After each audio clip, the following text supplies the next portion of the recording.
get us started on time. Appreciate your help back there, guys.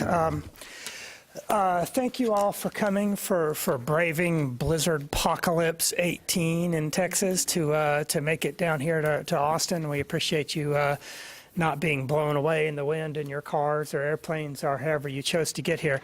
I said this last time. It's worth repeating. The coordinating board is so sincere in our appreciation for the time that you're taking to come to do this. Our work here is extremely important across Texas. As you can see from the public comments, it's really important work. Institutions and students alike, too, feel very passionately about their programs, feel very passionately about their courses, about their faculty. And so we need to get this right. We need to get it straight. I appreciate everyone's participation in the whole public comment process, and I appreciate the thought and the energy and the time you put into your responses. And the fact that we're all coming back here today to talk about those public comments thoroughly, I hope will reassure institutions across the state, some of whom are going to be watching us this morning live, others will be watching the recording, to see if we are addressing their concerns and how we are addressing their concerns. So I want to assure everybody who's watching online that the reason why we're here is because we take your responses to our field of study very seriously, and we will be certain to give everything its absolute full consideration with the pros and cons, weighing what we feel is best for Texas students overall, as best we understand it. I'm also, everybody at the coordinating board is very aware of what kind of funky time of semester this is for everybody. I know you're putting aside some of you are having to have somebody proctor your exams today to be here. I know that's awkward and difficult, and again, we sure appreciate it. The time you're taking aside from exam week and grading and everything to do this is very important. I wanted to thank Jody here for arranging our lunch and getting the meeting together. Jody, you have something?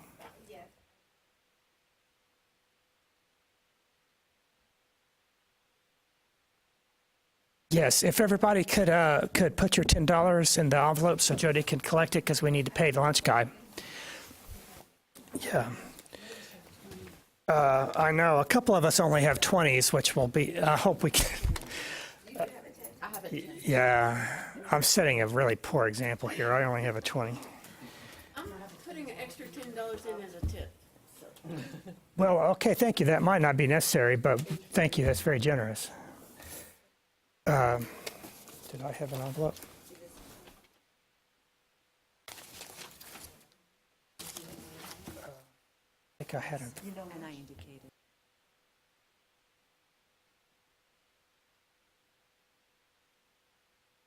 I wasn't expecting it here. Sorry.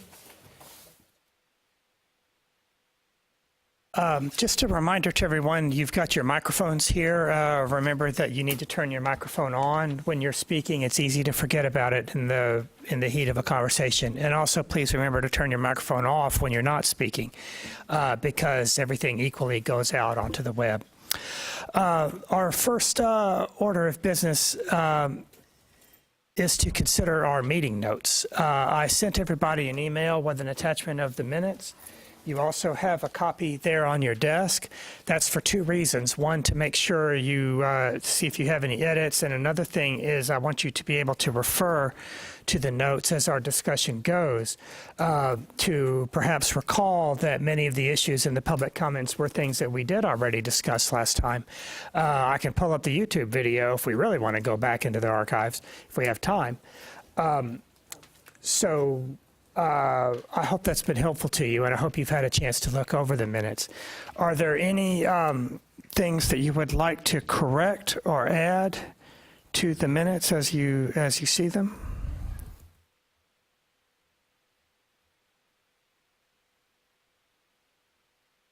I would like to thank Lisa Spetter, our Linda Spetter, I'm sorry, our recording secretary, who did an excellent job with her notes. I wish you could have seen them. They were a work of art. They're the best notes I've ever had for any field of study committee. So she did a terrific job. And she's graciously agreed, at my strong encouragement, to take notes for us again today. So thank you. Would you like to entertain a motion to approve the minutes? I'll entertain a motion to approve the minutes as typed. I'll make a motion to approve the minutes as typed. Motion's been made. Is there a second? I'll second. There's a second on the floor. All those in favor of adopting the minutes as typed, signal by saying aye. Aye. Those opposed? Abstentions? Motion carries.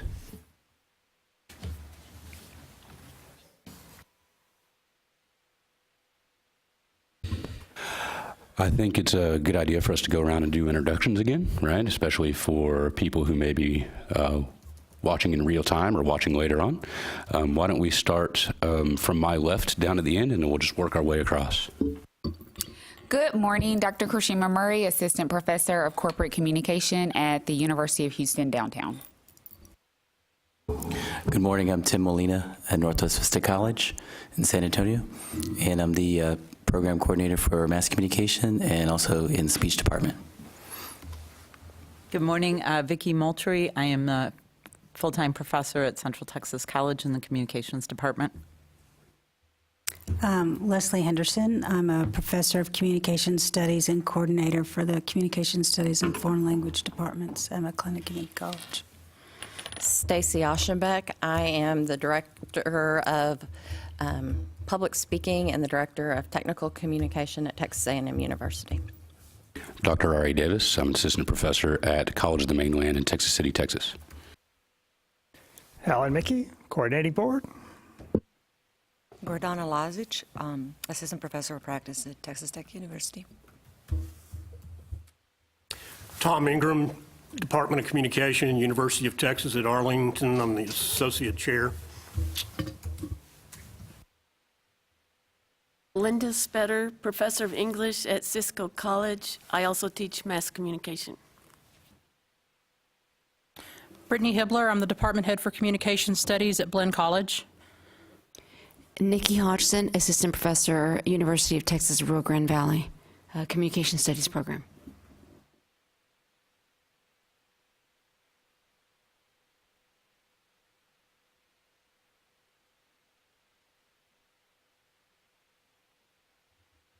We thought we'd begin by going through some of the items where when we came back and voted, we had some real splits. The first one of those is the one where it said include discussion and small group communication, argumentation and debate, and oral interpretation as a menu of items in the FOS. And there were 8 of us that voted for and 4 of us that voted against. Those course numbers are Speech 2333, Speech 2335, and Speech 2341. This was specifically to a concern voted that was, I'm trying to think which college was the one that specifically had made a comment about this one. I think this was one from the University of Texas, but I'm not positive. And so we talked about putting these. Oh, this was a recommendation from Tarrant County College.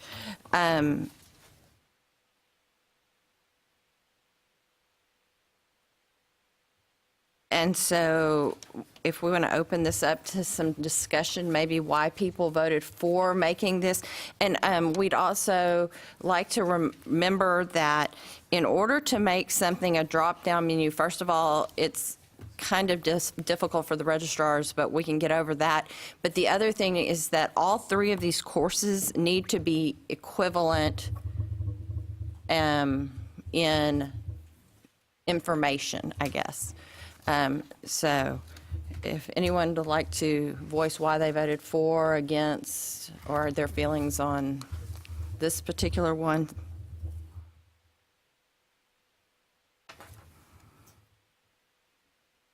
Could you repeat one more time the courses? It's small group communication, which is 2333. Argumentation and debate, which is 2335. And oral interpretation, which is 2341. It's going to be item F in your packet here. Is that F? It's F. Mm-hmm. Yes, ma'am.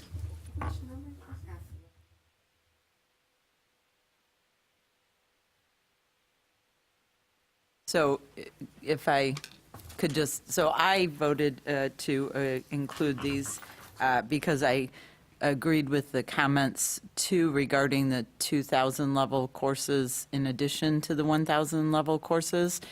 So I think allowing a second tier of communication courses that the students could take as part of our core would broaden their ability to engage in the communication field. And I think that if we make that transferable too, and as part of the core, then it allows them to get some of their additional communications work done at a community college level and still be able to move that forward.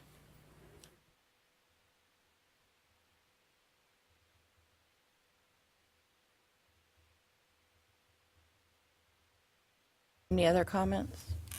I will say that when I researched this even further, at Texas A&M University, oral interpretation, which is 2341, transfers into the university as a theater course, not as a communication course. And so, although I voted yes here, and because of the small group and the debate I'm thinking are very similar, I actually, at this point, would renege that vote because oral interpretation, if it's transferring as a theater course, is not going to help us in the communication department at all. So that's just... I voted against this because I felt that after we had gone through the process of narrowing down the courses and talking about what courses that we could offer on the community college level that were essential to students going into communication programs, moving from community colleges into universities. Although there are many courses I'd like to offer, I thought that we had found a good balance between what was offerable on the community college level, including large community colleges, big districts like Dallas or Tarrant County, but also smaller community colleges like Del Mar or Ranger College or my college, College of the Mainland, that would be able to walk the line between offerable courses, and courses that were essential to the process of gaining an understanding of the field of communication prior to entering into universities. If you look at item G, I ended up, for some reason, voting for discussion and small group communication to be added to the FOS, but I would actually withdraw that now. I think that what we had before was a good balance, and that we had, discussed it at great length. And while I, as a community college professor, I would love to include more things, right? And of course, being a professional in the field of communication, I feel that, a student definitely needs this and a student definitely needs that. But, one of the reasons for the FOS, one of the key reasons for the FOS is to allow that smooth transition into a university setting and to allow a student to get what they needed that we could offer and move them into a university very smoothly in a way that would take far less time and meet the goals of the Texas Higher Education Coordinating Board. On that same thread, I think RC has got a good understanding of what the purpose of this committee is, and I feel that with the addition of options within the FOS, that would create several issues. It's not to say that if community colleges want to partner with their regional institutions, the feeder institutions that may require these additional courses, that can be built into a transfer agreement specifically for that region, for that partnership to take place. So these courses could still be viable at the 2-year, but essentially would fit the needs of what that region has agreed upon versus it making it an overall statement to say, all institutions should accept these, because any transfer agreement, as I understand, has to include the FOS, right? If it's within a certain discipline, so we got to be very careful about that. And I think there may be a solution there to that issue with these transfer agreements that can be created with the consideration of additional courses in in communication studies that would be small group, that would be oral interp, but would pertain to that specific partnership, but just not within the FOS. So as an overall statement, I think that's very important for us to remember. And there is a possibility that we can work around these things in you know, with the students in mind, right? So. I voted against it because the argumentation and debate in the oral interp has not made enrollment for at least 20 years. The student population that enrolled in this class the most, other than theater with the oral interp, were forensic students on speech and debate teams. And I would probably guess that a lot that are supporting this may still have a speech and debate team that takes it. But we haven't had any enrollment in the argumentation and debate or the oral interp in a very long time, and the small group has been somebody that contracts out 1 or 2 students here and there, so that we just don't have the enrollment for it. I'll call your attention to what's on the screen. I know it's small print. If anybody has better eyes than mine, maybe you can see it, or I can blow it up. The enrollments for oral interp. What's the course number? 2341. The one thing I would like to point out, though, is if we said you have to have small group as part of the communication field of study, it would be a motivator for them to take small group. Isn't that another one? Right, but I mean, I don't think we should say just because people in the past haven't taken it, we shouldn't offer it because maybe they haven't had the motivation. If it's one of the ones that we as a group say is one of the most important courses for our field of study, I think that in itself will be the motivator for the students at the junior college level to take the course. So yes, I think it's important to look at it, but I also think it's important for us to be able to say in the real world, this is a course that is very important for students to have, and therefore we make it part of our field of study, and if we do that, it will cause them to sign up for it because they need those It'll push that courses. enrollment. Yes, it'll push the enrollment up because they want to get their basic. And like a small group course it's not like a course that requires a lot of things in order to teach it. It's not it's not like you have to have expensive technology or things like that to teach it. I'd be very interested in what Professor Hibbler thinks of this issue. The issues that, we have encountered is that we are not able to have small group and discussion or oral interpretation offered. And I hesitate to... My concern is that if we were to include those as courses that were required, we would never grant a field of study. It would not be a motivator for our students to take it. I agree, ideally, yes, that absolutely. But for us, we're such a feeder, we transfer students. We have a very large transfer population. And so we would just not be able to ever offer the field of study. And unfortunately, although in an ideal world, I would love it if the students would want to take it to get that field of study, I just don't see it happening for our institution. So that's kind of where I am. Professor Spetter, what about your college?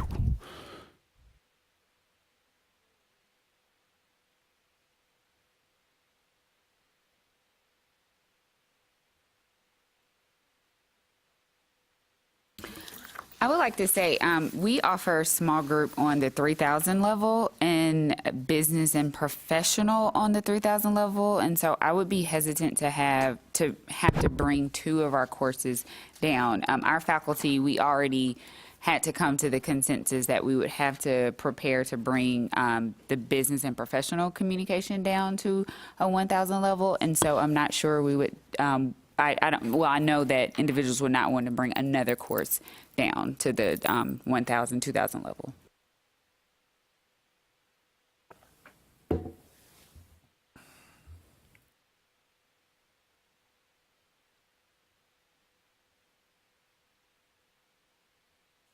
Well, it seems like the consensus so far, at least amongst the community college professors, is not to offer the menu, right? To not, yeah, for item F here, right? To not offer. Nobody has really spoken in favor of this.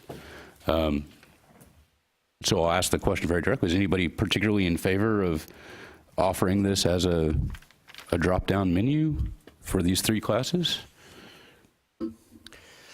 Let me add a little reminder about how the drop-down menus work for the purposes of the field of study. They're okay if that's what you think is best for the students. Let me emphasize that. On the other hand, they're not as neat and tidy as just recommending a course for the field of study outright, because registrars are required by law to list all field of study courses on the students' transcripts. If there's a drop-down menu of several courses, it creates a problem for registrars, because do they list it as a field of study course only if a student took it as part of the field of study?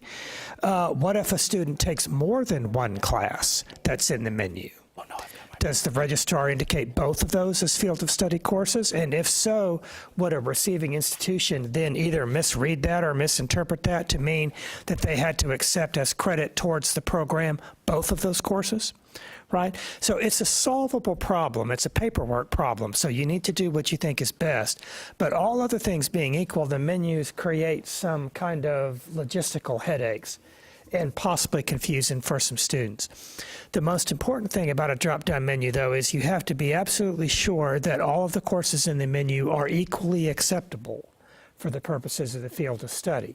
So if you have, I'll just make up an example here. If you have Math 1, Math 2, and Math 3 in a drop-down menu, and a student comes in with Math 1, but the receiving institution is really needing them to have taken Math 3, then you have to say, well, it's just as fine for them to take Math 1 as Math 2 as Math 3. A better example, I should not use hypothetical silly examples. Let me give you an actual example that's a good one. I should have done in the first place. English language and literature, for example, in their field of study, made a drop-down menu where students can choose 6 semester credit hours of survey, historical survey courses. You can take American Literature Survey, British Lit Survey, or World Lit Survey. That's a good example of a drop-down menu. It does not really matter for the purposes of the field of study if they just preferred to take American Lit or British Lit. The receiving institution would apply that as credit and not really matter so much, because what's important is that the student got a sense of a broad historical survey. Students can also mix and match. They could take part 1 of the American and part 2 of the British if they prefer to do that. It doesn't really matter. So that's a good example of where a drop-down menu makes some sense. If the courses are very disparate, if the courses really don't share some set learning objectives and a set reason for being put together, sort of like British literature like literature historical surveys. If the courses are pretty random, now that's exaggeration, but if the courses are disparate, then maybe a drop-down menu isn't really where they belong. But again, if you think that's important, then that's okay. Drama recently did that in their field of study. They had a large drop-down menu with like 6 different courses. And they were all basically electives where students could follow whatever particular, if they wanted to go into technical theater, do a more tech theater route, or a more acting performance route, then there were options for them doing that. So that was an example where some very disparate courses did end up in a drop-down menu, but they felt that that was the most appropriate thing. So I just wanted to lay out the context for you there. You can do whatever you think's best, but that's sort of the context for the drop-downs. The next one is G, and it's pretty divided on whether or not we should include small group communication. I can just start. It's about split, and the reason why this one came from which A&M and Tarrant. And while yes, we do at A&M have a 200 level small group, I still voted no because I don't think at this point I want to see us add another course. So I voted no just because I felt like, oh, we already have 4. I don't want to add another one just unless we're going to replace something. Now, if we're going to replace something, I may change my vote personally because I think small group is better than some of the other ones we personally put on there. But that's just me. Anyone else want to say why they voted for or against small group? At the behest of my chair, who rules my life, said that to be sure, no, we include small group already at the 2,000 level, and I was not voting to expand whatsoever. I would totally agree if we think this is better than one of the other ones. That's kind of a different deal, but that very simple explanation.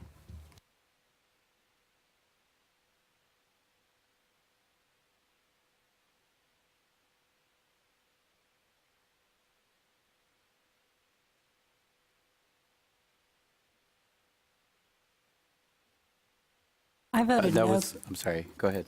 Just because I thought we thoroughly debated this issue before, that we thoroughly considered it. And so I was kind of a little surprised that people went back on that. I mean, I know everybody agrees it's an important course, but I thought we had thoroughly discussed that issue before. I voted for it simply because I had the notion that there may be more consensus around this course being accepted at most four-year institutions. But if I'm wrong about that, because I have not looked at every single university offering, but if that is the case, if there is a much more consensus around this course, I would be willing to entertain this as an addition. I haven't gone as far as thinking about would it replace something. Just the fact that it was on the table as a course to add into the FOS, because I feel that this is very similar to a public speaking course in the sense that this is a 21st century skill that most students are struggling with, and it would bring value to our discipline, and it would probably move a lot of institutions to fit this need if they don't already have this articulated with their regional partners. I actually completely agree, and that's why I voted to include it, not to replace, because I do think that the 4 that are on there already are incredibly important, and that our core choices were good. But I do agree that there's a number of institutions, that higher education institutions, that take small group communication or have that class anyway, so it would be an easy fit. And I do think that it is a skill that is important for our graduates. I did not vote because I saw you all looking over. No, I know I saw that. I totally missed the first meeting, wrong email anyway. So I'm kind of catching up with all of this, but small group, I would like to see it included but not replace one of the 4. That's also where I stood. Of course, I'd like to have more courses, but when I sit and kind of game it out, I think the number of hours that we have in the FOS already is really solid, right? And while I would, of course, like to include more courses for the field of study, I'm not willing, or I don't feel that I am willing to sacrifice one of the other ones that we selected. I think that interpersonal does contain, some skills that we find in small group, and I absolutely agree with Professor Molina that this is a 21st century skill, but on the balance of courses that will include, I think the ones that we chose include a skill set that is more important. And since I'm also unwilling to do the sort of drop-down menu because I want that smooth transition, while I did vote for it, I'll say again that I'm okay with not including it as long as it's not at the, price of taking something else out. I also think that, adding it in would just make the FOS kind of unwieldy, right? Especially given the constraints that community colleges face with the number of hours that they can offer within a given field and within the core with the total of 60 hours. I'm going to agree with Leslie. I thought we spent a lot of time talking about these 4 classes, and I was fine with adding small group because I think it's a valuable course. We offer that course. But I was thinking, okay, so the universities want more flexibility. I would do a drop down. But if we're not going to do the drop down, I think we discussed this thoroughly, and I absolutely think that interpersonal communication would not be a good substitute for small group. I do think small group utilizes some of the same dyadic information that we teach in interpersonal communication. So.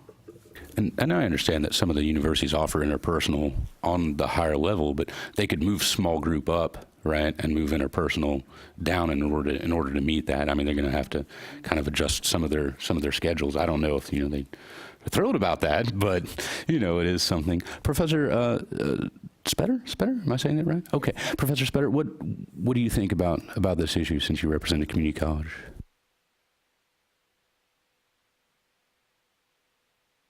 No, about a small group communication.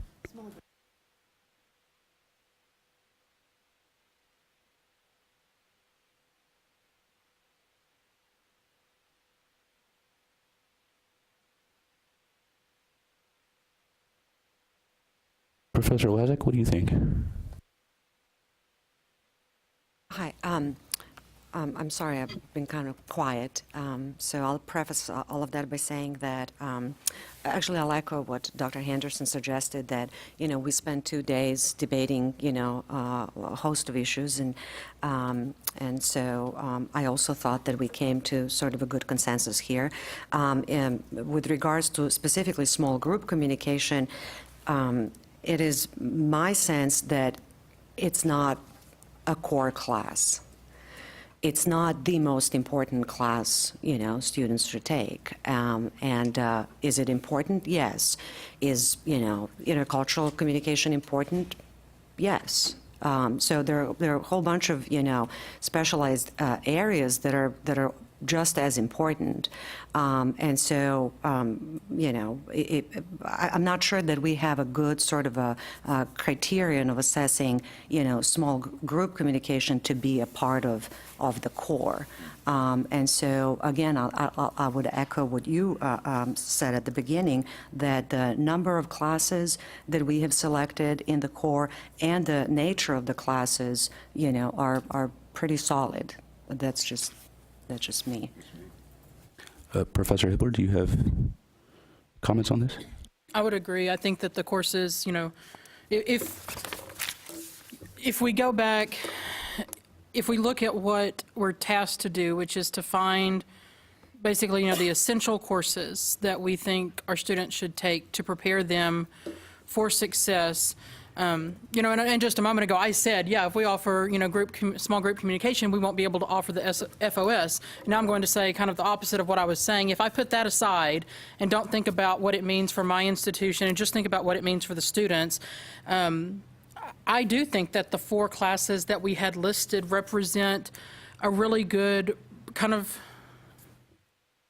broad understanding of the basic skills that a communication studies student would need, regardless of what it means for my institution and whether we'll ever be able to offer, an FOS in this. I like the 4 courses that we have as they were that we had voted on last time, in terms of what's best for the students. That's kind of where I'm thinking. Now, I like how you articulated that. Dr. Murray, your comments?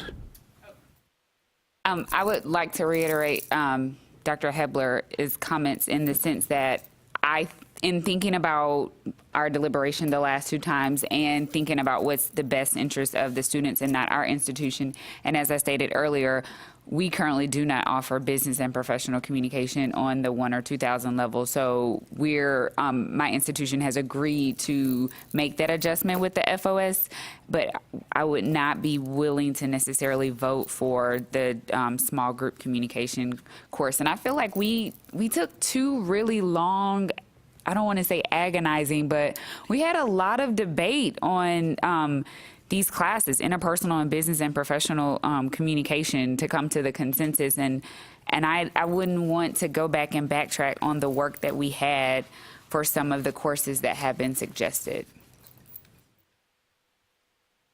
I would like to add that the courses in the core, some of them are required group work. So the intro class, the 1311, has a unit on small group as part of the definition of that course. Public speaking has group work as well. Now, I'm not sure if the BMP is required the group, but we do have small group skills that are part of this core already. It's just not an entire course on it. So it's not like it's being totally lost and forgotten.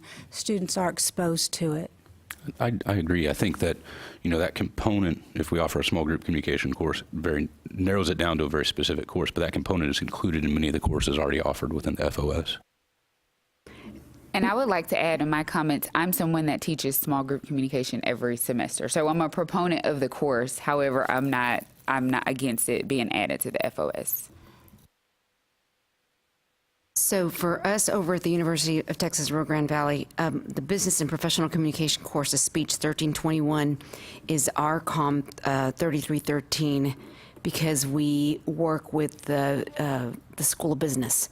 And so seeing that come down for us is huge. And so that's my biggest concern. The other three, I'm okay with that, but that one was one that my colleagues and my chair and everyone was very concerned with it coming down to a lower level.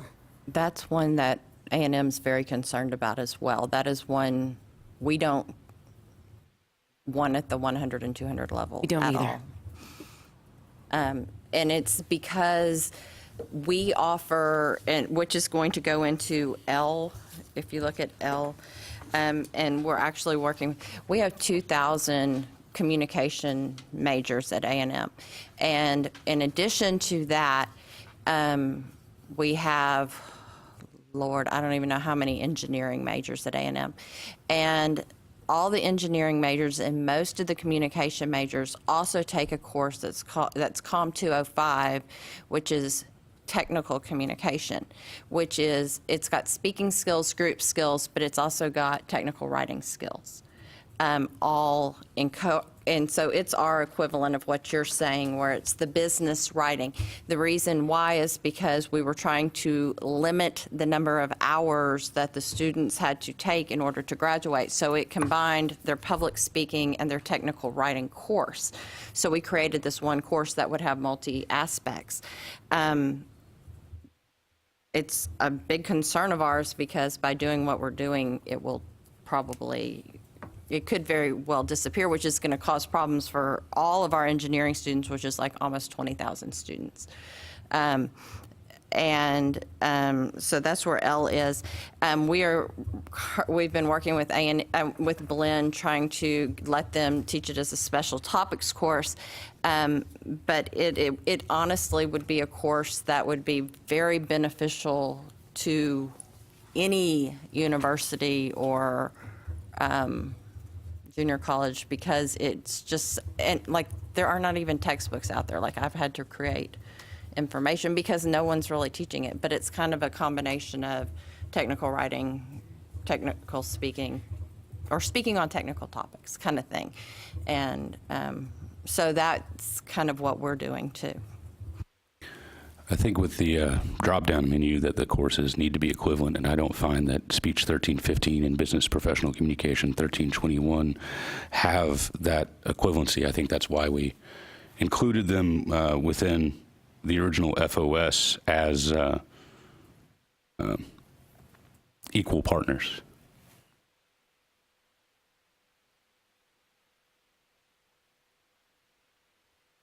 Should we take a vote to? Oh.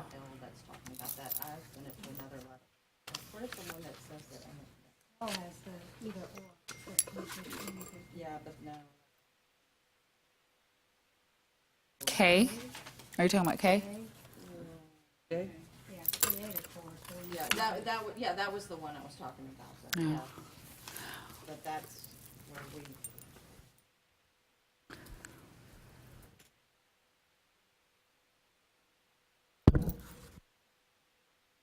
Well, L in the public comments is offer a menu with public speaking 1315 and business professional communication 1321 as options. I voted no on this, and I agree with the comment below that says speech 1321 does not cover the same content as speech 1315. I think that we covered this very, very closely within our commentary in the last two meetings. Although, you know, the comment options may be where this is needing more examination, I think that there needs to be, as Dr. Mitchie said, course equivalency between these two, and I don't believe that there are course equivalency between these two. I do think that, you know, both within the FOS and the 12 hours of the FOS was acceptable to everyone last time we met, and I am hesitant to open up discussion for, you know, should we remove one or the other, should we reduce the hours, because I think that we discussed that ad infinitum last time, and I think that we kind of came to at least an entente on that issue between the community colleges and the universities. I would agree. Dr. Murray, your thoughts? I was actually going to ask, based on the comments that we've received from individuals in the state and our own institutions, are we okay with possibly entertaining maybe removing one of the courses?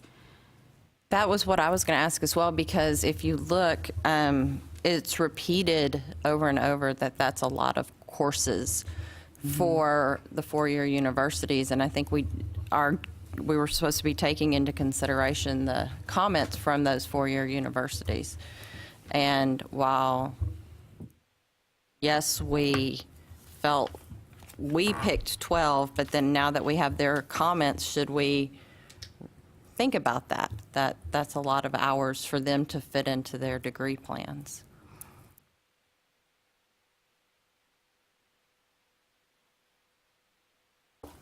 Professor Molina, your commentary? If you look back in the minutes, I actually made a motion that passed for us to include only 9 hours. And then there was further discussion, and it doesn't appear to be in the minutes for whatever reason, but there was kind of a renegotiation or whatever. That was one of the questions my chair had, is why, if it passed with 9, then why was there 12?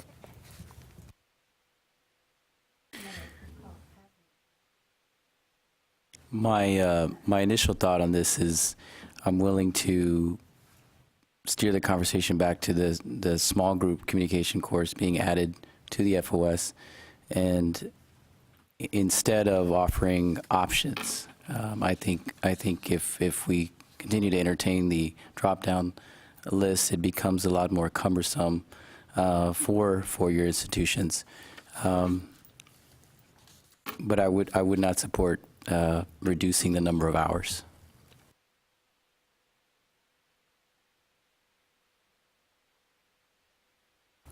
Professor Ingram, if you look in the minutes, I made a motion to pass 1311, 1315, 1318, and 1327, and it was carried in favor before your motion.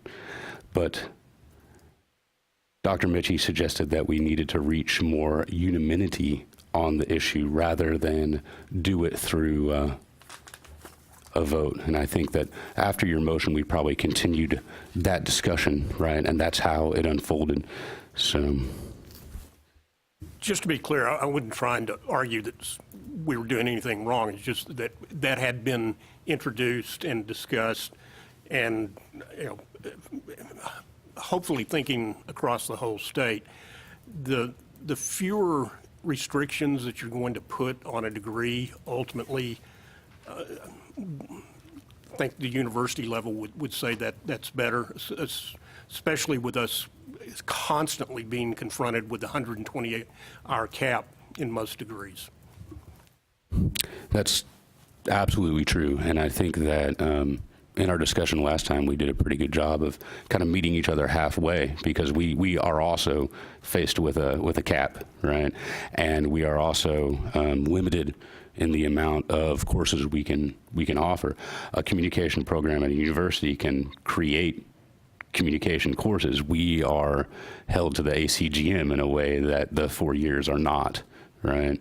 And so in many ways, this decision affects community colleges a lot more than universities. And I understand that the universities, they don't want to move courses down, right?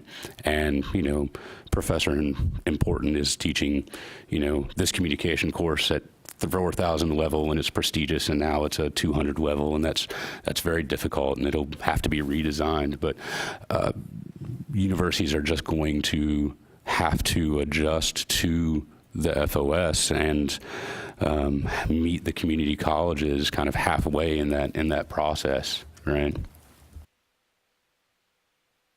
How many hours are in the basic core that everyone has to start with?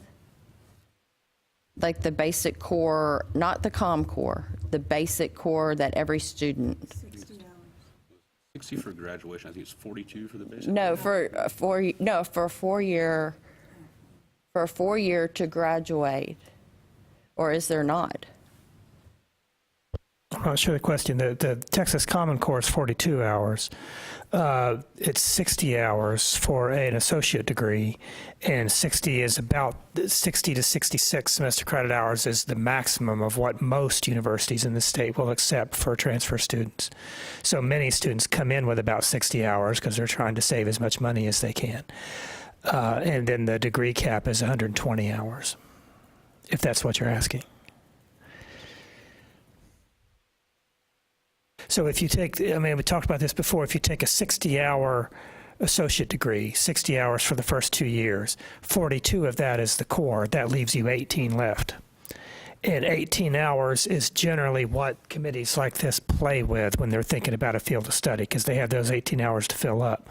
That's a little misleading because courses can double dip with the core. Yes, despite rumors to the contrary, field of study courses can double dip with the core. So if you have something like Introduction to Communications, it's very, very commonly offered as a core option at almost every institution. So really that saves you 3 hours. So you've got what looks like our 12-hour field of study in practice is really more like a 9-hour field of study, assuming that everybody who takes intro will use it as their core curriculum option.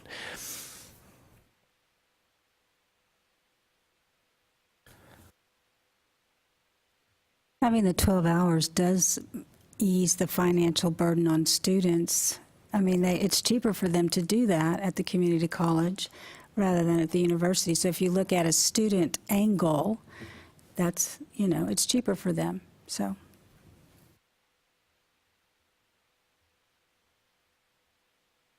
And yet, I think that's the purpose of the FOS, is to make sure that transfer equivalency is built in by law, so that a student that is working on communication, FOS at Ranger College is able to easily transfer to any public institution in the state. That's essentially the whole mission of the FOS. And 12 hours, to me at least, seems pretty reasonable.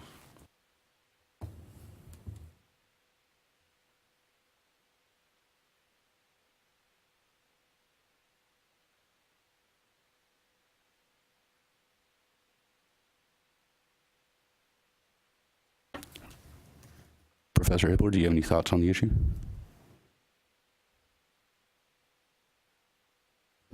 In terms of the number of hours? Yes, ma'am. I would be okay if we removed a course. For me, that course would be business and professional, probably. But once again, I'm okay with where we are with the 12. I think it's a solid representation. I wouldn't be opposed to us removing a course.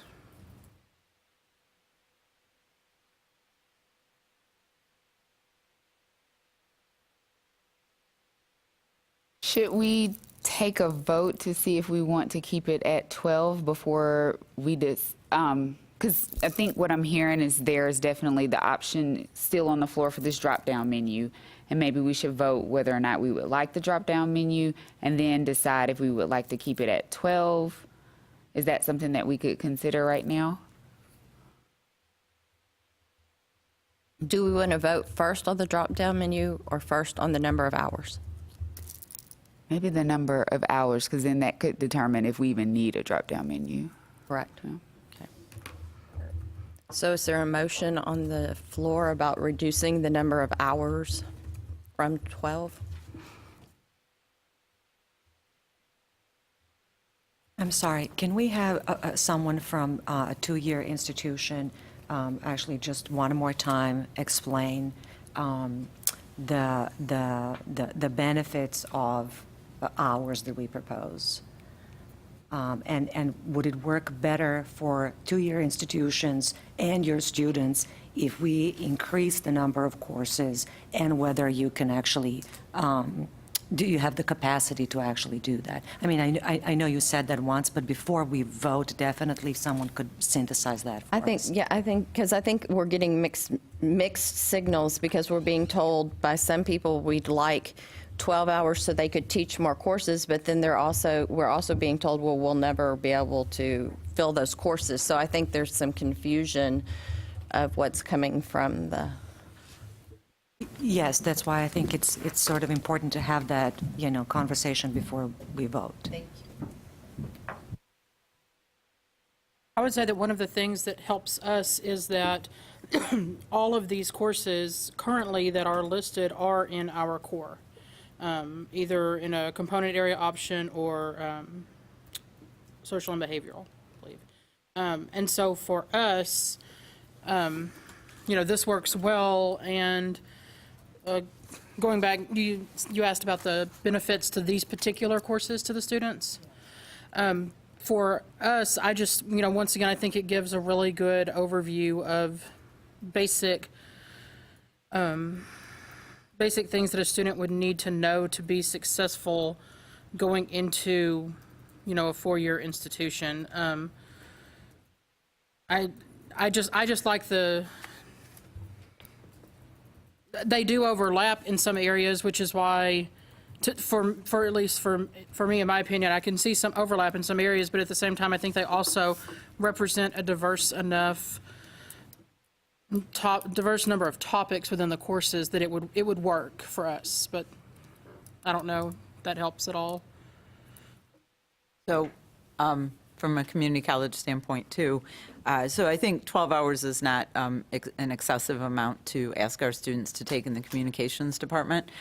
I also think that even outside of transferability to the four-year, I think communications is one of those workforce skills as well that students have to be successful. And I think the four courses that were chosen have enough information in them to give any student a good start, even if they don't go into a communications field when they get to their four-year. At least they've covered enough variety of topics that they have a clear understanding of what communication really means and how to effectively communicate regardless. If I can speak to that, it's also likely that when the FOS is adopted, that these will become part of any communications associate's degrees offered by community colleges within the state. And I think that the 12 hours fit that very well and fit the broad spectrum of communication courses that students pursuing their associates in communication would need in order to have a well-rounded degree for their associates. And this is coming from... Just let me point out for the record with that, as a footnote, there's no requirement in the law that the field of study be equal to an institution's associate degree. In practice, I think it would be very strange if they weren't. An associate degree will probably add some additional courses on top of the field of study. Maybe not. It is possible that a future law, if the legislature goes this way, that that the field of study could be required to be a statewide associate degree. I don't know where that is, if anybody's even proposing that legislation, but that's something that could happen in the future. But that's not the way things are now, just for the record. And yeah, that's why I said it was likely, especially in much larger community colleges and community college districts like Lone Star or HCC or Austin Community College, right, or Tarrant County Community College. They will probably adjust because it meets two like key components: A, transferability, and the granting of the associate's degree. I'm just wondering if we leave it at 12 hours, which I think is a viable, reasonable number. It leaves the students with 54 hours completed, which leaves them 6 hours to essentially play with if they know which institution that they're wanting to attend. Which I know several community colleges are making the push for more intervention, more advising. Getting students to declare their major even before they attend college, and within the first 30 hours, if they have not declared a major, that they are flagged essentially at our institution to meet with a career counselor, do all these things that will ensure a stronger advising component, which is we're following the Pathways program. So essentially what we're doing is we're trying to strengthen our relationships with the regional partners. So that way those 6 hours could be, essentially what you need for them to take. Even if it's a course that is similar to, but at a higher level, essentially we could somehow create some articulation to say, once you complete that course at that level, bring it back and we will use it to graduate you. So I think there's a win-win here that we're maybe missing, is that there is a little bit of room for students to take courses at the 4-year and then transfer back, which we have been exploring a lot of those options at the Alamo College District. And so I think leaving it at that number is that's my rationale for leaving it at 12 hours, which hopefully can give these students a chance to gain the skills that they need in the discipline, for us to still have the courses required for the core, and we have the capacity to teach these. And this essentially at Northwest Vista is this is our bread and butter. Most students, if they're taking a speech course, are taking public speaking. We have a lot of business students going to UTSA, so they do take 1321. So essentially, from a regional standpoint, we have built those articulation agreements to ensure that the additional 6 hours does not go to waste and is not something that we do in a silo. We work with the institutions to determine what is it that you want students to take, and if they're taking that course at UTSA, then so be it. They can transfer that back. Essentially, we'll figure out a way to work this out.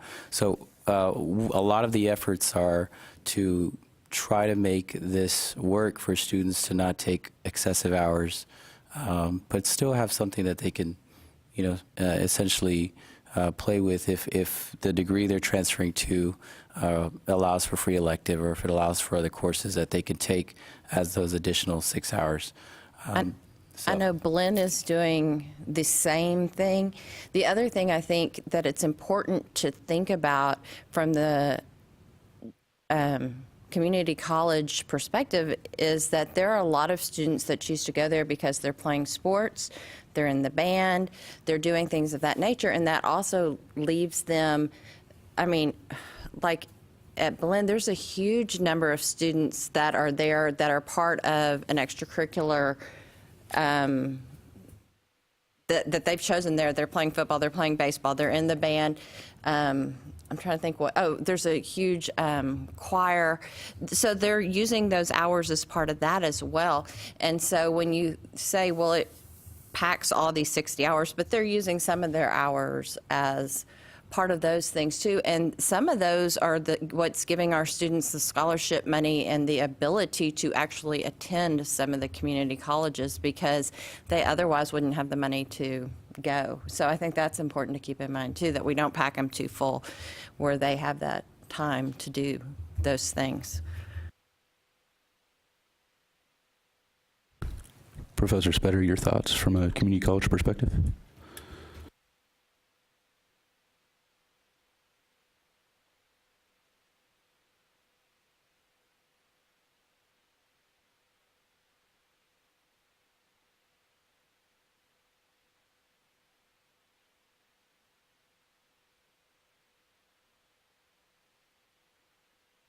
Can I ask one question? Versus the 9 versus 12. Bottom line, what is the best for the student? Not the university or the community college, but what is best for these students? I have a question. I know at my institution, and I'm currently looking at, when you spoke about articulation agreements, the articulation agreements, we came up with four community colleges that are in and around the Houston, Texas area, thinking about what's in the best interest of the student, and thinking about that my population is heavily transfer students, and they come in with close to 70 to 75 hours. As we're having this discussion, I'm sitting here thinking, do we really want to add I don't want to call it a burden, but like just one additional class that they have to take if we already know, and I'll be happy to try to pull up the exact numbers for my institution, but if we know that they're coming in with all of these hours that they haven't used, like, are we comfortable with saying, let's have an additional course that you have to use? Now, as somebody that's a corporate person, I love business and professional communication. However, as I'm looking at this, I'm thinking about these comments, what people in my department have said. I'm just wondering, are we actually thinking about what's the best interest for our students, or are we thinking about what's the best interest for our institutions and making sure that we fulfill those SEHs? The reason why the vast majority of community college students come in with such a high number is because community colleges have traditionally not been very good at completing students, which is one of the reasons for the 60 by 30 and one of the reasons for the FOS. As students move to the university level, oftentimes things they've taken as part of their associates get adopted into their programs as transfer credits, but they're transfer credits that don't count for a degree. And that's one of the reasons for this initiative, as I understand it. When I think about what's best for the students, of course, I want a higher number because I teach in a community college, but I also think that because of the lower cost and because of the accessibility of community colleges, that the higher number of hours within the community college does serve the students very well, especially as they get into college pathways and as they learn about like what they want their future career field to be. If we can prepare them for success in universities, because we know that students transferring from community colleges into universities also tend to take longer than people. And there's a number of socioeconomic factors that go into that, and there's a number of cultural capital issues that go on there, but the better prepared they can become for a particular field as they move into that field on the university campuses, I think the more likely they are to be successful. If we're looking like at what the University of Texas, what A&M, some of those other universities said. Also, if we think about what some of the smaller junior colleges or community colleges said, which is that we may not actually be able to offer all of these 4 courses and actually have them make. Well, if we're saying that in order for you to transfer in and have all of your requirements met, you have to have taken all these 12 hours, but at a smaller community college, they can't actually have all 4 of these courses make, well, then that's not for the betterment of our students, because maybe they'd be better if they only had 3 and they actually were able to fill those courses. But that's just because, like, several people said, well, I don't know if my students will ever fulfill the field of study if we have all 12 hours. I believe she said that it was a small group on there would make it so that we can't grant a field of study, if I stand it. And I think that they don't have to have it completed to transfer into the university. So, they can still transfer in and without a field of study and just take another course, and that would be a field of study. So from the student perspective, I still look at the finance. I have to look at our student population and the benefits. I mean, we have a saturated area of universities, but they prefer to take it where they can afford it, particularly with the rising cost of education today. But if they don't transfer in with the entire field of study completed, then they have to take whatever that university says the 100 and 200 level courses are. So if you transfer into the University of Texas and their 100 and 200 level courses are what they are asking their students to take are totally different, and they don't transfer in with the field of study completed, then they have to take, that's my understanding, whatever the University of Texas is asking them to take, which may be 3 totally different classes than we have on our field of study. That is true, although they do have to give them credit and apply towards a degree what they did complete from the field of study, and they can't require the students to take courses that obviously duplicate the content of what they're already bringing in. So if they come in with 3 of the 4 courses, then they have to get credit for those 3. But you're right, the UT then or any other school could essentially treat the student as one of their native students and have them take the same curricula that they would ask their native students to take.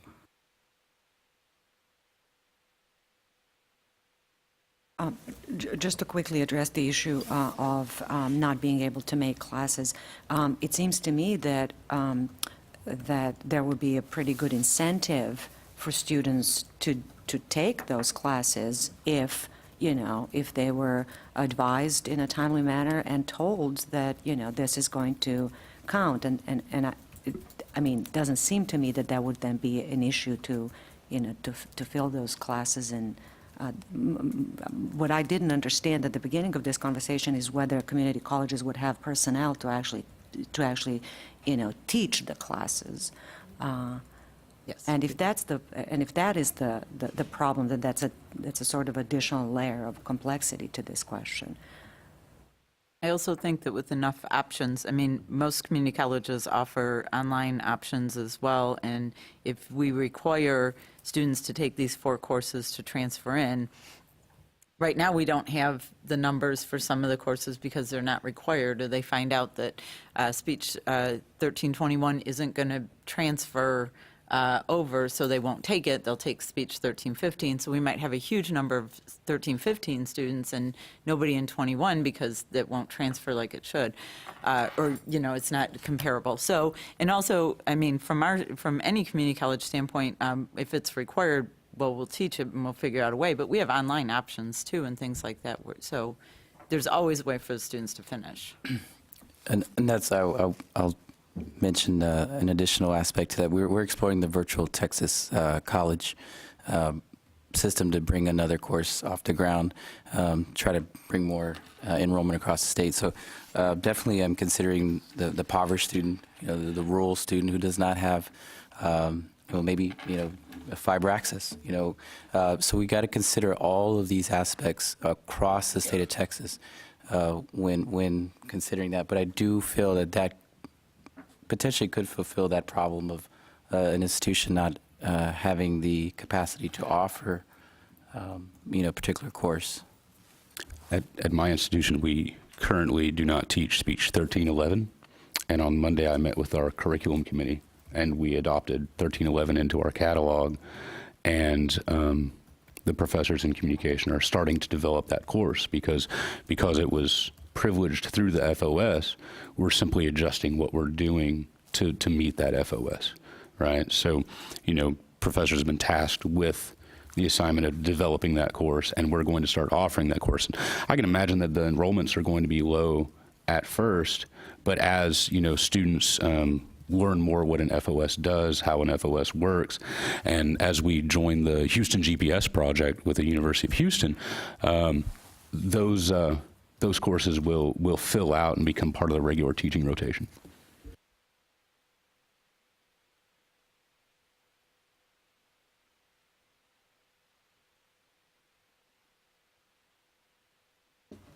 So should we vote for 9 or 12?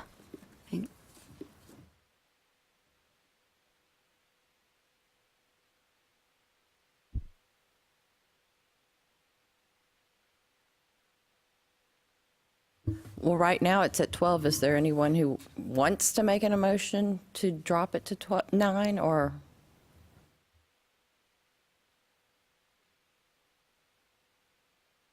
Is there anyone who, oh, go ahead. I move that, I'm trying to decide, how do I want to work this? I move that do we want to consider discussion or just want to vote on it flat out from 9 to 12? Because are we done with discussion and 12 to 9, right? And part of my vote would depend, I guess, on which, well, no, never mind. Never mind. I'm gonna, I feel like I'm trying to make sure our word is correctly.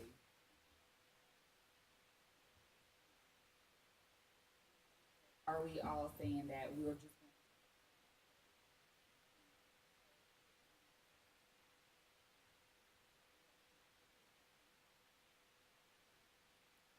credits?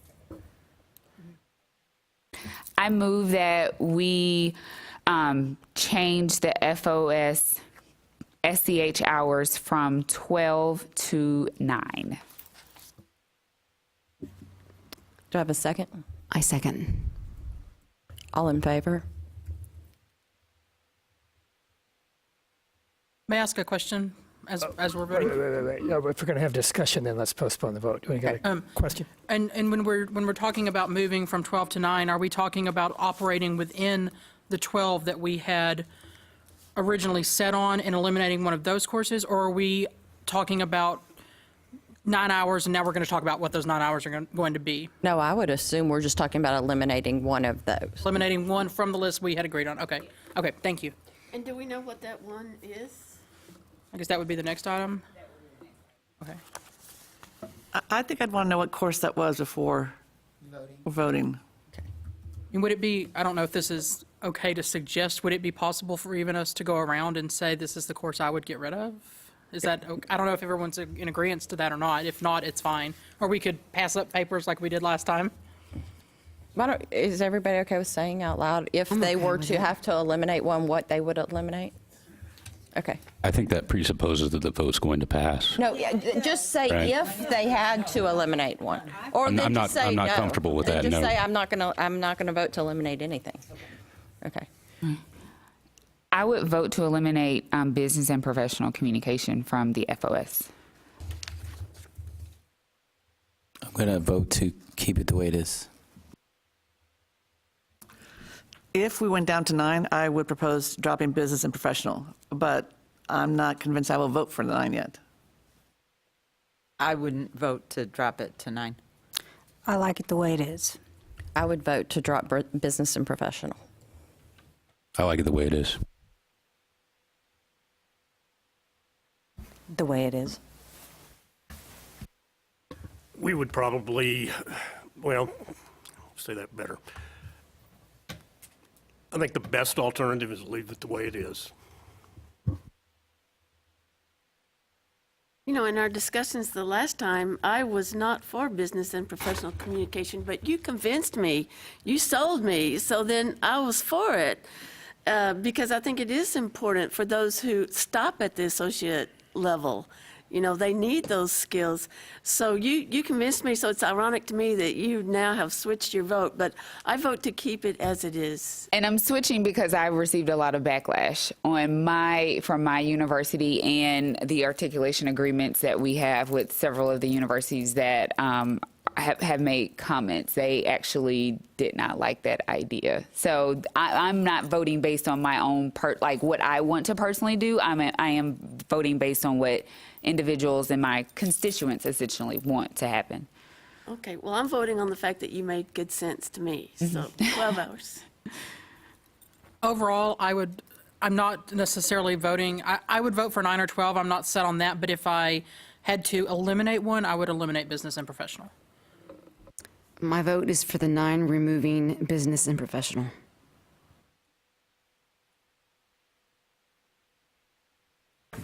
Well, this is probably not all that relevant, but originally I also thought that business and professional should not be in the core. I went along, and that's just fine. But if we agree that this is one really of the essential courses that students need in order to have a good overview of the communication field, I would prefer to have students take it at the community college level.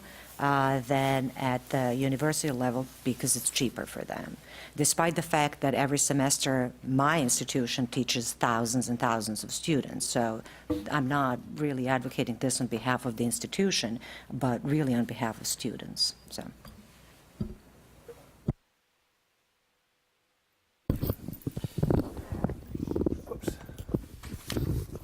Thanks. This is an imperfect metric because courses, universities sometimes teach a similar course, but they give it a different course title name. So you can take this with a little grain of salt. But I looked at the top 10 transfer receiving institutions. This is an old file that I sent you before our first meeting.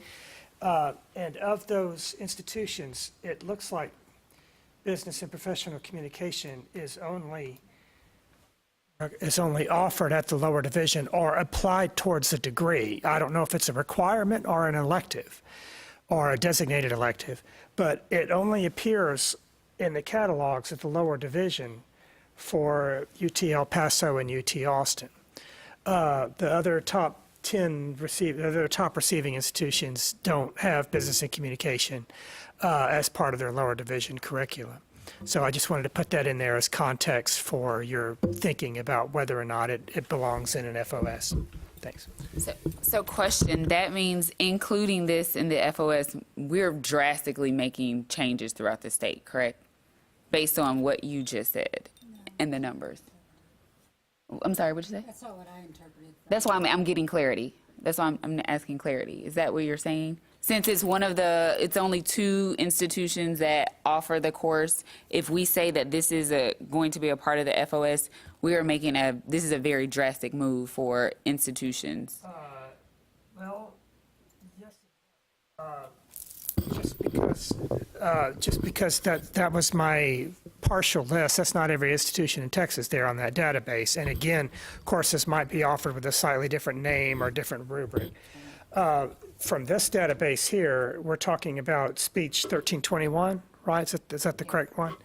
It's a very popular course. It's offered at 57 colleges currently, and not so much at universities. 8 universities, that's not such an impressive number. But 8 universities offer it. Whether or not they include it as part of their lower division options for a communications major is a different question. That course might be offered as part of the curriculum for any number of other majors, including, of course, business.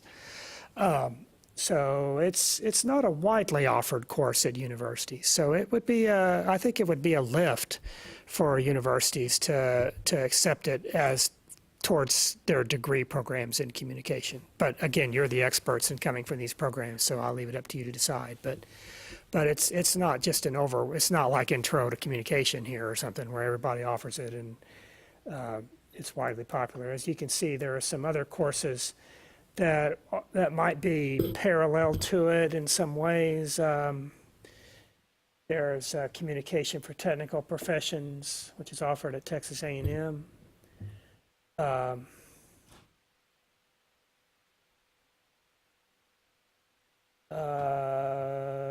Organizational communication, which is offered by UT Austin.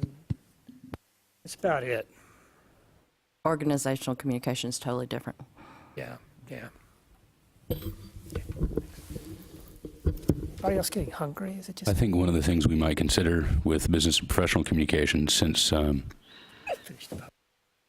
we need to think about what's best for our students, is that in business and professional communication, many of the underprivileged students that go to community colleges will be learning the skills that they need to be successful on the university campus and to conduct themselves professionally, to write and speak with clarity, and that when that course is offered on the lower division, it may, in fact, if that course is doing what we intend it to do, to train them in business and professional communication, it may help to make them more successful in their university careers by giving them the skills needed in order to move within the universities, especially if they come out of communities where they are not business focused. Many of my students, when I teach speech, we have a day where we go over professional dress and we go over how to dress professionally, because there's some confusion about what to wear to the club and what to wear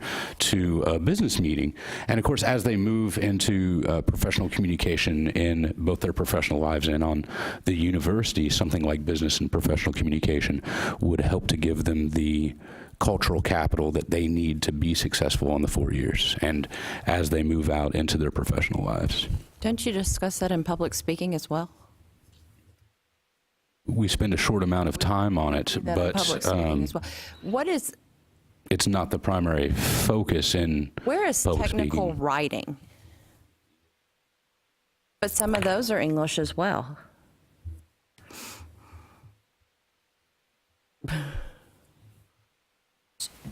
So if I may summarize the discussion right now, so we're really at the very beginning of our conversation, as if previous meetings didn't happen, because what we're really trying to figure out here is what are the core classes that are representative of the discipline, which is fine. I mean, it's okay to have that conversation. I just want to point that out. Well, draw upon the public comments here. I mean, you've got the document in front of you. You heard from institutions across the state, many of whom aren't represented at this table, of the courses that, for one reason or another, they recommended adding. So you've got some good feedback of the courses that they wish they had seen in the field of study, for better or for worse. So to kind of piggyback off what was just said, the good work that happened in the 2 days when we, when it got down to 4, the public comments, while they didn't, some of them addressed specifically this, but most of them addressed their concerns on adding, not taking away. And the majority of the input from the 4 years that came back was more specific to their curriculum and their focus. So, and which is understandable, of course. But when you get down to the field of study and what's going to work for the community colleges to transfer to the 4-year universities, the feedback we received that we can't accommodate everybody. So all community colleges can't accommodate all the requirements from all of the 4-year universities.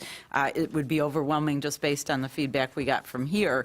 We'd be adding technical, we'd be adding all kinds of different courses. So it just feels like if it felt good when we did it the first time, the public feedback that we received doesn't indicate that, outside of what you said, of course, with your institution, the majority of the public comment does not indicate that we should get rid of Speech 1321. And if anything, they are looking to add, which everybody here said we're not interested in. I don't think it said that we should add. I think there were multiple that said we should take off, or they said we should do something instead of, but it was brought up as an add question. I feel like that the comments may not have viewed the tape or realized to the intense discussion and consideration that we had before. So their feedback may be based on just, did they even look at these things, which I really feel we thoroughly covered all of these options. And I thought it was well represented between the university and the community college. Everybody kind of made a little bit of sacrifice and debated this issue fully. I just don't know that they are privy to that. San Jacinto's comment is this selection of courses will lead to a well-rounded student when it comes to speech courses. UT said it would put an undue burden on students. UT also asked us to accept, and nothing against UT, but they have very specialized courses. Well, and that was my one comment, is that we're really charged with something very difficult, because communication is very difficult, very different than saying, I'm going to get a degree in accounting. Because if you go from one institution to the next, what a degree in communication looks like and what it specializes in is very different.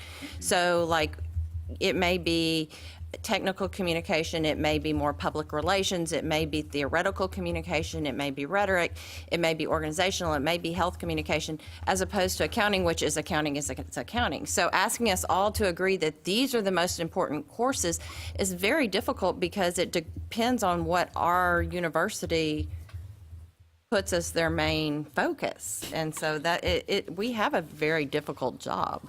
UT asked for the creation of an Introduction to Communication and Leadership course. Right, but they did say that this many hours is a burden. I was just saying that, like, UT didn't accept public speaking as a transfer credit. And No, that's I thought that was across odd. the board. So nothing against UT. I don't read anything in the comments that's from UT that says the number of hours is the burden. it's right here, I just circled it.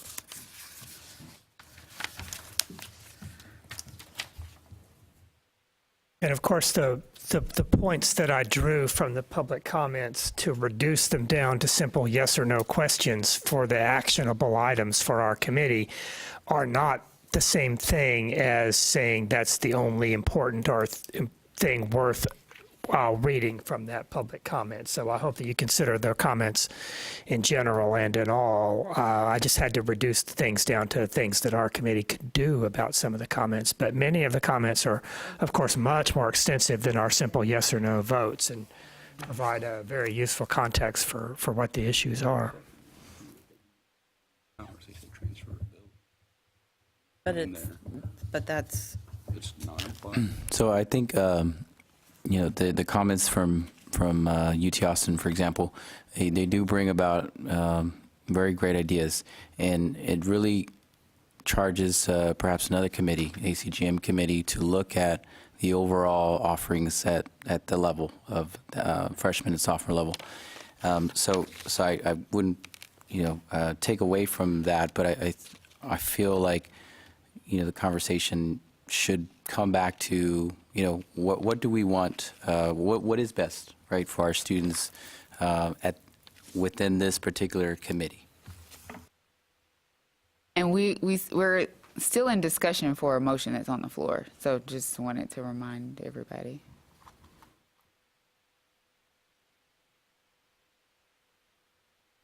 Okay, so correct me, Linda, if I'm wrong, but the motion is what? Saying it's redundant. Here saying some of it's Right. redundant.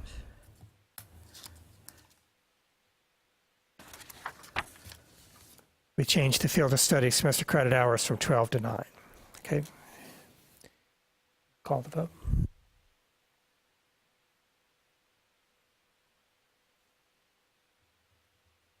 See, I'm in a dilemma because I know that what's best for a student's preparation would be the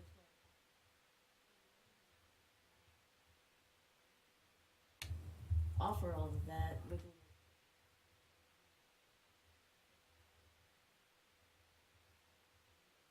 more realistic.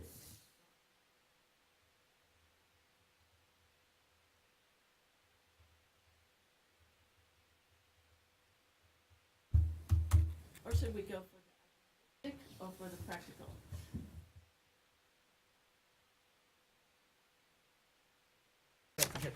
Don't forget, I forgot to turn on my mic to tell you, please don't forget to turn on your mic. I think that we should vote on several things. I think we would quit debating the same things over and over if we just took some revotes on some things, because I just feel like we're rehashing the same ground that we did before. And I think if I remember correctly, one of the things that we did last time is rather than looking at it as a block of a certain number of hours, we went course by course and voted on, okay, do we all want, what are we going to think about intro? What do we think about public speaking?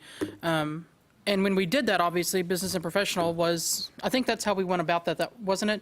Business and professional, did make the list of, the majority of us, a significant majority, I'm assuming, voted to have that as one of the courses. So would we like to go through each course again and vote course by course again? No?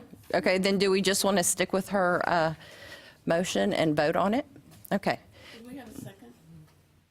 I did. Yes, we had a second. So the motion on the floor is to reduce the FOS from 12 hours to 9 hours by removing, are you going to say which course we're going to remove? I can if you guys are comfortable. I would like to move that the communication field of study be reduced from 12 semester credit hours to 9 semester credit hours, and we remove business and professional communication. I'll second. Is there any more discussion? All in favor? Raise your hand.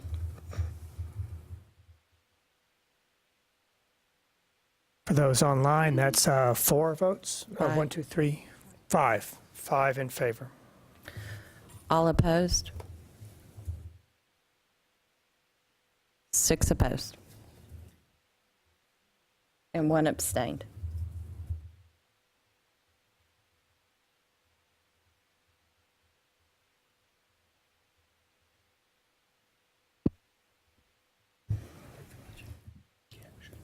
We're going to break for lunch.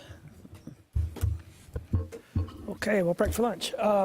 We've got, I hope, some tea and some chips over there and some pickles and whatnot. If you prefer something else, or if you want a soda or something else to drink, or if you'd rather have a salad or something or some fruit to go with your lunch, there's a break room at the end of the hall by the front door where you came in. You can use a credit card and pick up some other stuff that you like there. Please don't eat Krishima's vegetarian sandwich, which we ordered just for her. And short of that, we'll do this pretty quickly and reconvene at 1 o'clock for those in the booth. Okay? Okay, thank you.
Thank you. For those in the booth, we'll go ahead and reconvene. Thank you for those of you who are online for your patience, and we'll turn it back over to our co-chairs.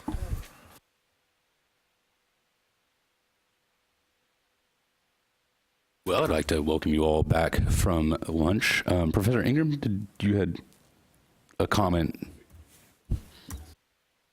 As we broke, I just had a question for the chairs. That it seemed to me that in our end of the last session that we had just reaffirmed the original 12, and if that was true, then what was our next task?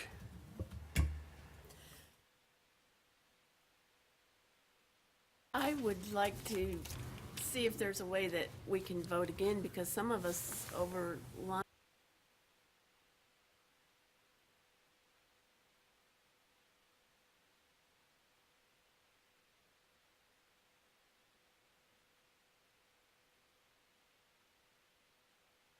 What vote specifically? Don't forget your mic, please. Sorry.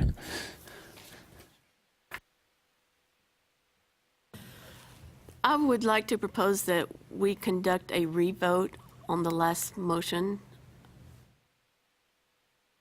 Between 12 and 9 hours? To reduce the requirement from 12 hours to 9 hours in the communication FOS. I second that.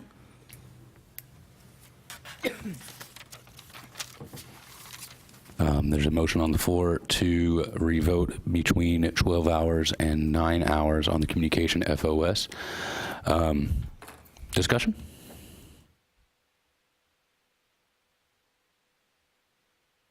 So you want it to go from 12 to 9? I'm not proposing that. I'm proposing a revote. I think some of us are thinking that some of us that have voted to move from 12 to 9 would be open to consider changing our vote after thinking about it.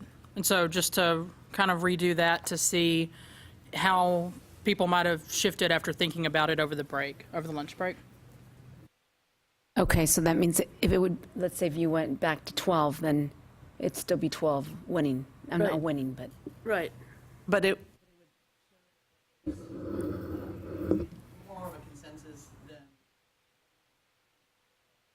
Okay.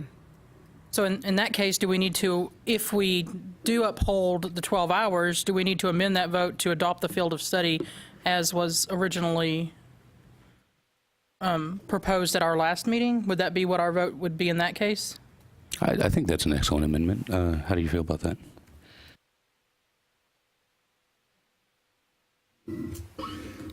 Well, I think we should vote one thing at a time. Yeah, I think so. Because I'm not on the committee, but my 2 cents would be before you vote on accepting our original field of study unchanged, you might want to be sure that to go through this list here one more time of the public comments and make sure that all the important points have really been thoroughly aired out. Just for discussion, I went through looking which of the, like, with the public comments, who said something specifically about the business communication course. University of Texas at Permian Basin said that they felt like that was a redundant course. University of North Texas felt like it was a redundant course. Yeah, University of North Texas felt like it was redundant because of technical and business writing. University of Texas at Permian Basin felt like 1315 and 1321 are redundant to one another. A&M, I can tell you the perspective, it's like A&M wrote a lot, but I can tell you, knowing their perspective is that they would choose not to have business and professional speaking because you already get the speaking component in public speaking, and most of the aspects of the writing component the students could get for free in the Career Center and not have to pay for that course. And we also offer technical writing, where if they wanted a writing course, they could take that. So you're making them pay for a course that they wouldn't necessarily need. Would be, for the most part, A&M's a condensed version. They wrote pages. I'm sorry, are you speaking for A&M or UT? That's for A&M. That's A&M. So UT just wrote pages. A&M did too. Okay. A&M did too. Yes, both of them wrote a bunch. And then UT, I was confused by their response personally. I was trying to figure it out. They were just basically, it seemed like they didn't like the courses and they suggested totally different courses altogether. So it's hard to put their responses in with, because the courses they're proposing aren't courses we ever even discussed. And I think a lot of them aren't even courses that the community colleges can offer. So they're, yeah.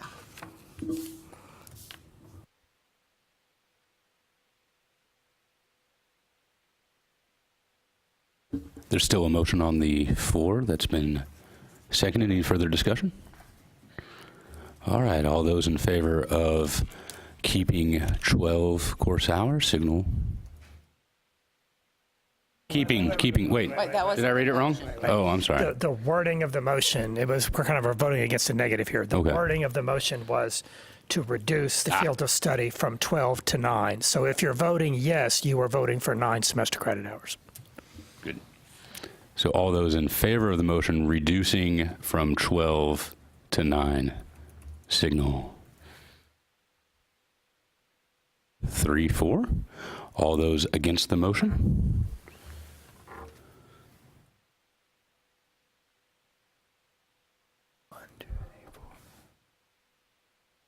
At 8, Linda, right? Okay, thank you. Any abstentions? 1 abstention.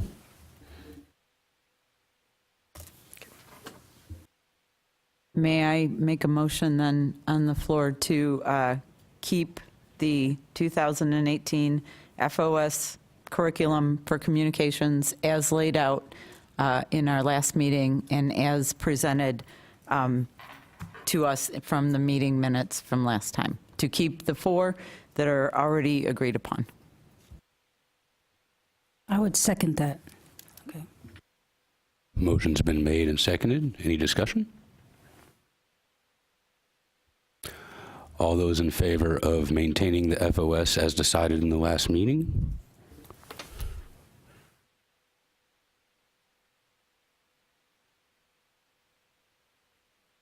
Okay, that's 10, right? Those opposed? That's 2. 2. Any abstentions? Oh, okay. Good. Any abstentions? Motion carries. Who made that motion? And who seconded it?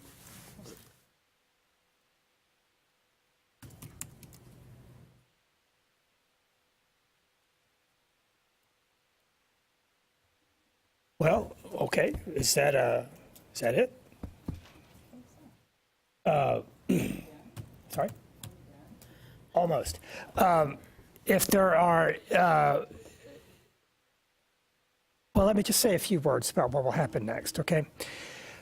I don't quite know what will happen next because we had a field of study. We sent it out for 30-day public comment period. We've considered the public comment periods, but we're making no changes. So do we send our field of study back out for another public comment period? I don't think so. I think since we didn't make any changes, this would move forward to the next board meeting as it is. I'll double check to confirm that, but I'm almost sure that it would, since there's no changes, that it would just move on to the board.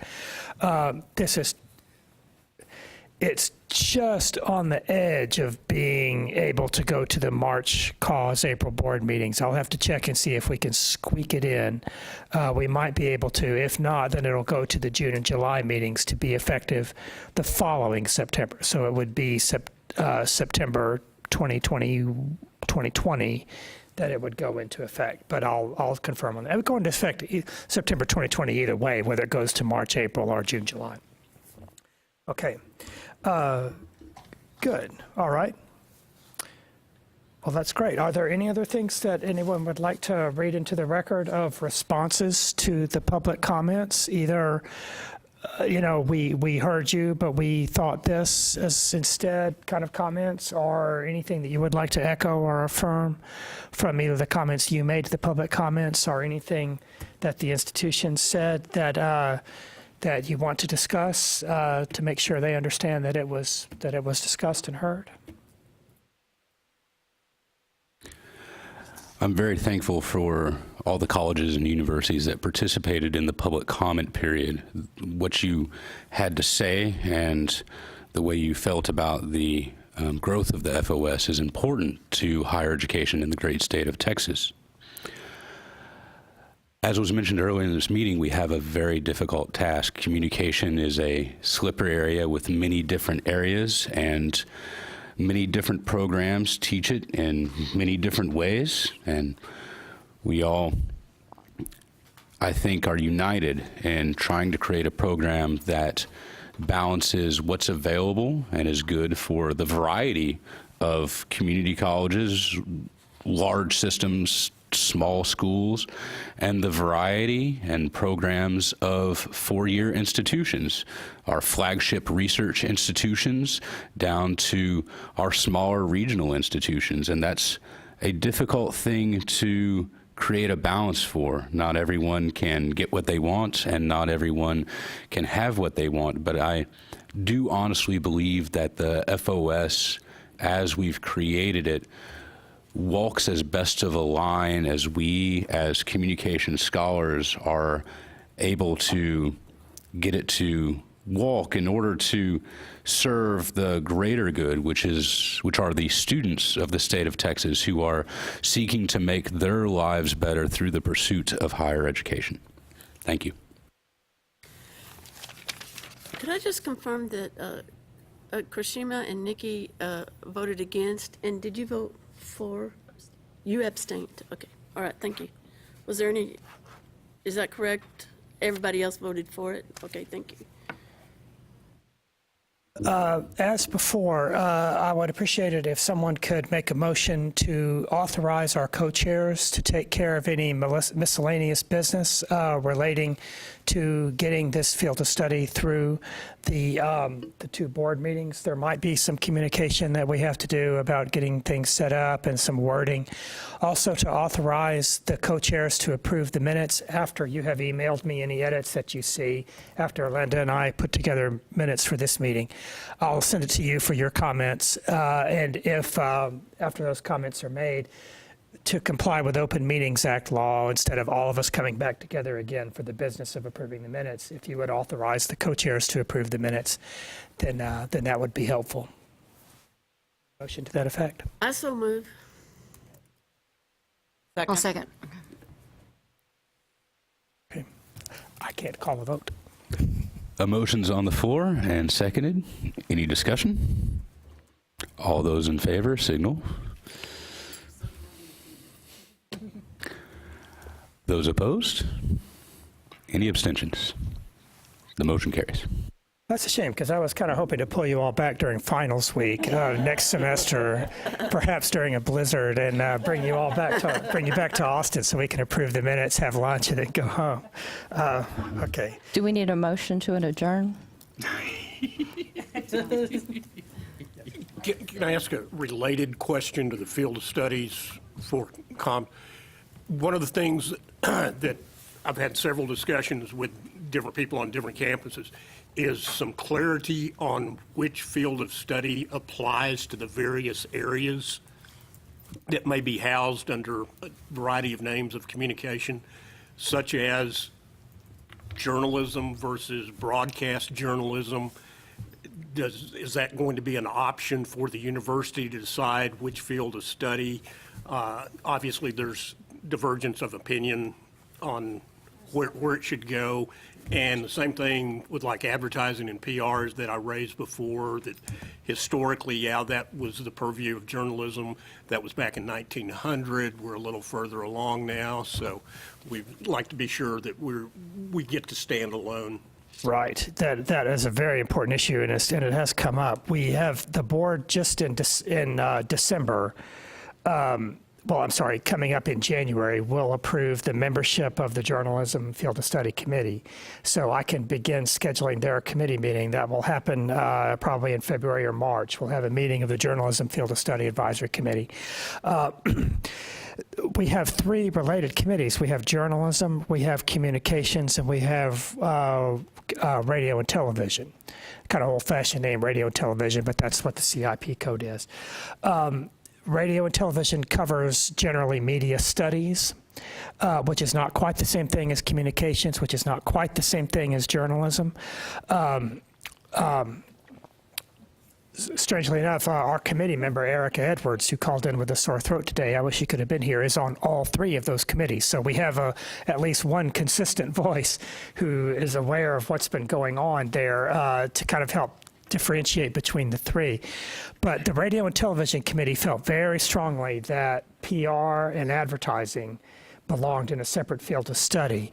Have started the process rolling at the coordinating board to have a separate field of study established for advertising and PR. That hasn't quite been confirmed yet because we need to look at the enrollment numbers. If there aren't just dozens and dozens and dozens of transfer students every year in the field of advertising and PR, it might not be worth all the time and trouble to convene a committee to create a field of study for it. But if there is, then the consensus seems to be that advertising and PR is its own separate thing. It's not business, it's not radio, it's not communications, but it certainly overlaps with all those. So that is on the horizon. But I encourage you to keep an eye out for the journalism field of study. When that field of study goes out for public comment, I'll let you all know that, and I'll send you their proposed one. And I'd appreciate it if you would weigh in on it and have your colleagues in your departments perhaps look it over and weigh in on it, and so we can arrive at a consensus, because we want to have it very clear to institutions which CIP codes for what programs belong to what field of study.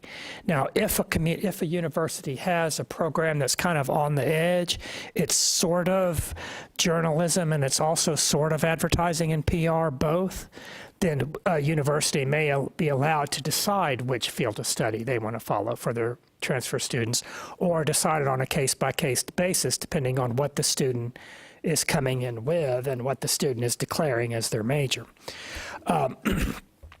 But we do need to be clear about which programs are communications and which programs are journalism in particular. So we talked last time, didn't we, about which CIP codes and what programs this applies to. We'll do the same thing with journalism, and I'll have that list in front of me. And if I doubt it, but if they say that any of their CIP codes overlap with our CIP codes, then I'll try to be super clear that we be sure that's what we want to do. But I don't think that's a problem that's going to come up. But it's a very important issue. We want to be clear on that. Also, for the record, something that Stacy mentioned, I guess privately to me earlier, is there are BA programs in communications. There are BS programs in communications. Are there any others? We also have At the undergraduate we level? have telecommunications, which is separate, and journalism, and they're all in our Department of Communication. Okay. So, and we voted last time to have this field of study apply to both BA and BS degrees. Is that something we're standing by? Okay. Because that's an issue that can come up. That surprisingly didn't really come up in the public comments. So hopefully institutions are pretty comfortable with that. I hope Texas A&M can live with it all right. Okay. We'll make it work. The chart you gave us last time that had the four areas were radio and TV, and then advertising, PR, and then journalism/mass communication, and then this one, speech communication. Is that correct? I think that's right, yeah. Right. Okay. Yeah. So we're definitely dividing that. Excuse me. I hate it when I clear my throat into the microphone. I'm sure people all watching are all jumping away from their speakers. My apologies. Yes, we want to be very clear and clean up that big messy field of study last time. Very few people were using that field of study despite state law saying they had to, because it was just so confusing and strange and was this grab bag of a little bit of this and a little bit of that. And so I think we've done a very good job here of clarifying for everybody in all the institutions about what is what and when something applies and how it works. The fact that we're not having a drop-down menu also increases the clarity and, specificity of what we're proposing. So I hope that'll be helpful to people. Okay. We will meet again no later than 5 years from the date that this is approved by the board. And if this is approved at the April board meeting, then we would meet no later than April 5 years from now.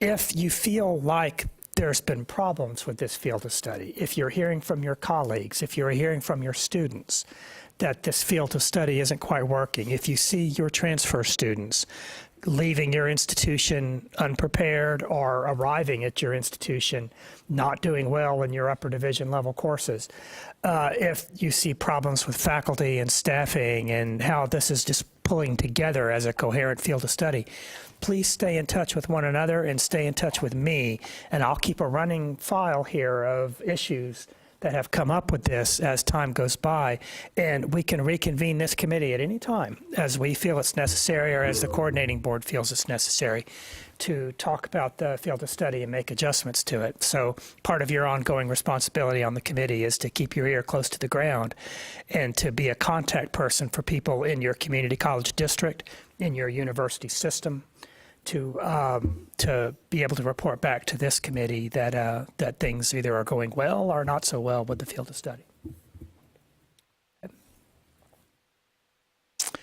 Well, if there's no other business, then I will thank you once again on behalf of the coordinating board for the time and trouble it took you to come to Austin during this busy time of the semester, and we certainly thank you and wish you well on your trip back home. Okay?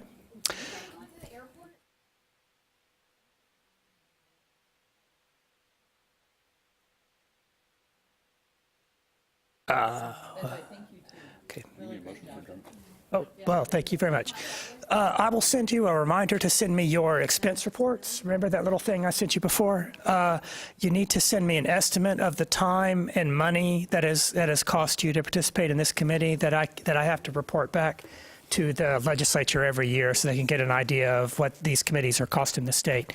So give that some thought, and I'll send you a reminder with the new form, and you can either add to your old one or send me a new one based on your expenses and time that you spend not only coming here and being here, but also reviewing the materials.